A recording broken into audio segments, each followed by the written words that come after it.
हे दोस्त, फाइनली यार दिल को है ना सुकून मिलने लगा है यार। बहुत अच्छा हो गया। मादरचोदों को जो है ना, ऐसे ही यदि पहले सोचा जाता ना, जब पवन सिंह के साथ हुआ था वहाँ पे बलिया में स्टेज शो के दौरान जो पत्थर चला था, उसी टाइम पे कार्रवाई हो जाता तो ये दिन देखना ना पड़ता, समझ गए।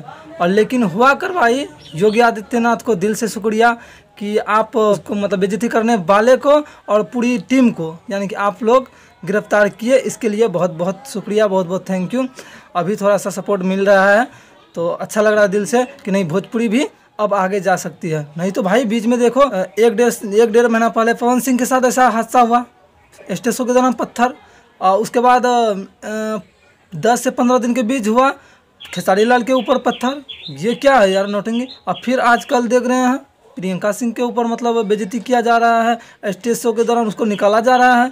प्रियंका सिंह जो है वो मतलब स्टेज शो को क्लोज करके जाने वाली ही थी, कुछ ऑडियंस को बताना चाहते थे अपने बारे में, लेकिन यार धक्का मुक्का माइक छीन रहा है, कोई कोई बीच में आके बोल रहा है। यार ये गलत है ना।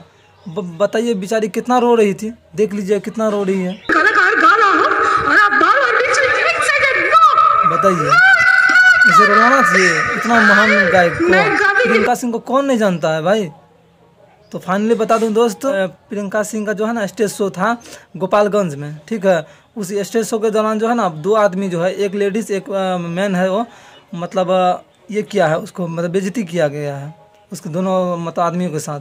बेइज्जती जो किया गया था उसी टाइम में रो रो के बता रही थी प्रियंका सिंह कि सज़ा तो मिलेगा, सज़ा तो मिलेगा आपको। तो फाइनली बता दूं कि योगी आदित्यनाथ जो बाबा है, बुलडोजर बाबा, यूपी का सरकार जो सीएम है, वो गिरफ्तार कर चुके हैं दोनों आदमी को। टेंशन वाली कोई बात नहीं है। और कोई भी अपडेट निकल के आ रही है सामने तो मैं वीडियो बना के पहले सबसे पहले ले जाऊँगा, उसके बाद फिर सोचा जाएगा। तब तक के लिए लव यू, टेक केयर।